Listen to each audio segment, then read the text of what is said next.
बिस्मिल्लाहिर्रहमानिर्रहीम। किस्त नंबर 7। जुनैद बैठा सोच रहा था कि हालात तो जब तब्दील होंगे तब होंगे, लेकिन अभी क्या किया जाए। अगले पेपर का खौफ था कि अगर फिर से पैसे मांगे गए और ना दिए तो क्या पता वो पेपर ही छीन लें। फिर तो सारी ज़िंदगी बर्बाद हो जाएगी। खाने को कुछ नहीं, कोई काम भी नहीं मिल रहा और किसी से राब्ता भी मुमकिन नहीं हो पा रहा। अंदर ही अंदर जुनैद एक अजीब कर्ब से गुजर रहा था। इसे समझ नहीं आ रही थी कि वो करे तो क्या करे। पढ़ना भी ज़रूरी था, ज़िंदा रहना भी ज़रूरी है और मुश्किलात भी ज़िंदगी का हिस्सा हैं, मगर इस वक्त ज़िंदगी की कश्ती एक ऐसे भंवर में फंसी हुई थी जिसके चारों तरफ सिर्फ तूफ़ान ही तूफ़ान था। अजीब व गरीब ख्यालात दिल में आ रहे थे। जुनैद ने सोचा कि अगर वो यूं ही बैठा सोचता रहा तो पागल हो जाएगा। चनाचे वो बाहर निकल आया। पहले वो इस होटल पर गया जहां वो अखबार पढ़ा करता था। जैसे ही अखबार उठाया, पहली नज़र इम्तिहान की खबर पर पड़ी। अगला पेपर कराची के हालात ख़राब होने की वजह से 5 दिन मुलतवी कर दिया गया है। ये खबर पढ़ते ही जुनैद ने सर पे हाथ मारा। यार, ये क्या मुसीबत है। लगता है कि पेपर तो अपनी जगह रहेगा, मैं भूखा मर जाऊंगा। ये सोचते हुए जुनैद नदी की तरफ निकल गया। सोचते सोचते वो खुद को तसल्ली देने की कोशिश कर रहा था, क्या करूं, कहाँ जाऊं। इसी दौरान रास्ते में उसे 100 का नोट नज़र आया और उसने जल्दी से उठाया। ख्याल आया कि शायद अल्लाह ने इसकी मदद की है। इसका मतलब है कि वो अब भी मेरे साथ है। ये सोचते सोचते जुनैद नदी के किनारे पहुंच गया।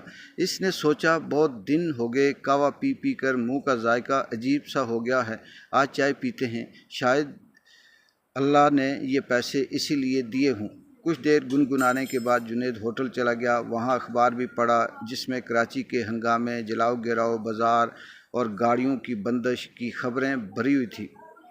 चाय पीने के बाद वो सीधा घर वापस आ गया। जुनैद का ना कोई करीबी दोस्त था, ना कोई वाकिफ़। एक अजीब सा तमाशा था जिससे वो बात करने की कोशिश करता, वो जुनैद को मशकूक नज़रों से देखता और जो कोई जुनैद से बात करता, जुनैद उसे शक की नज़र से देखता। इसीलिए इसकी दुनिया घर, होटल और फिर नदी तक महदूद रह गई थी। घर आकर एहसास हुआ कि खाने के लिए कुछ नहीं बचा। सख्त भूख लगी थी। जेब में चंद रुपए थे, मगर वो इन्हें किसी मुश्किल वक्त के लिए रखना चाहता था। दोस्त के घर के बाहर एक चारदीवारी के अंदर खुली जगह थी जहां शलजम, मूलियां और दीगर सब्जियां लगी हुई थी। जुनैद ने वहां से शलजम और खींच कर निकाले, पानी में धोए और खाने लगा। भूख की शिद्दत में वो इसे बेहद लजीज लगे। इसे उम्मीद बंदी के कुछ दिन तो ये सब्जियां खाकर गुजारा हो जाएगा, इसके बाद जो होगा देखा जाएगा। अब जुनैद की खुराक सब पत्ते, शलजम, मूलियां बन चुके थे। एक दिन इसके दिल में ख्याल आया कि किसी मार्केट में जाए और किसी मार्केट दुकान पर काम के लिए बात करे। इसी नीयत से वो मलिर हाट से गाड़ी में बैठा। इसका प्रोग्राम नाज़माबाद जाने का था, क्योंकि वहाँ इसके कुछ जानने वाले भी थे। हालांकि इसे किसी का सही पता मालूम नहीं था, मगर उम्मीद थी कि शायद कोई राह चलते ही मिल जाए। अभी वो हसन स्क्वायर ही पहुंचा था कि गाड़ी रुक गई। जुनैद ने देखा ट्रैफिक जाम है, ना आगे रास्ता है, ना पीछे हटने का कोई मौका है। कुछ देर बाद ड्राइवर ने ऐलान किया, भाई गाड़ी आगे नहीं जाएगी, सब उतर जाएं। जुनैद उतरा, इधर उधर देखा, घूमा और तब इसे एहसास हुआ कि हर तरफ तूफ़ान बरपा है। कुछ गाड़ियों को आग लगी हुई थी, कुछ को नकाब पोश तोड़ रहे थे और कुछ को लोग लेकर भाग रहे थे। हर तरफ अफरा तफरी का आलम था। जुनैद खौफजदा हो गया। ये कहाँ फंस गया, न आगे जा सकता था न पीछे, क्या करे। इसका दिल घबराहट से भर चुका था, मगर ज़ाहिरी तौर पर वो ऐसा लग रहा था जैसे कोई रिपोर्टर हो जो हालात का जायज़ा ले रहा हो। हालात बेहद ख़राब थे। जुनैद समझ गया कि अगर वो आम आदमी बनकर भागने की कोशिश करेगा तो ख़तरा हो सकता है। इसने ख़ुद को हालात के मुताबिक डालने की हिकमत अमली अपनाई। कभी वो किसी गाड़ी के पास जाकर सवालात करने लगता, तो कभी किसी राहगीर से ताज़ा सूरत हाल मालूम करने की कोशिश करता। इस दिन MQM की हड़ताल थी। हुक्म दिया गया था कि कोई गाड़ी नहीं चलेगी, तमाम बाज़ार और मार्केटें बंद रहेंगी और जो कोई भी गाड़ी चलाएगा इसकी गाड़ी जला दी जाएगी। اس خوف سے لوگوں نے اپنی گاڑیاں ایک طرف کھڑی کر دی اور چھپ گئے۔ جنید اسی جگہ پھنس گیا جہاں نہ آگے جا سکتا تھا نہ پیچھے۔ اگر وہ ناظم آباد جاتا تو سب کچھ بند تھا، اور اگر واپس ملیح ہاٹ آتا ہے تو پیدل چل کر پوری رات بھی چلتا رہے وہ نہیں پہنچ سکتا۔ سڑک کے کنارے کھڑا سوچ رہا تھا کہ کیا کرے، تبھی ایک گاڑی اس کے قریب آ کر رکی۔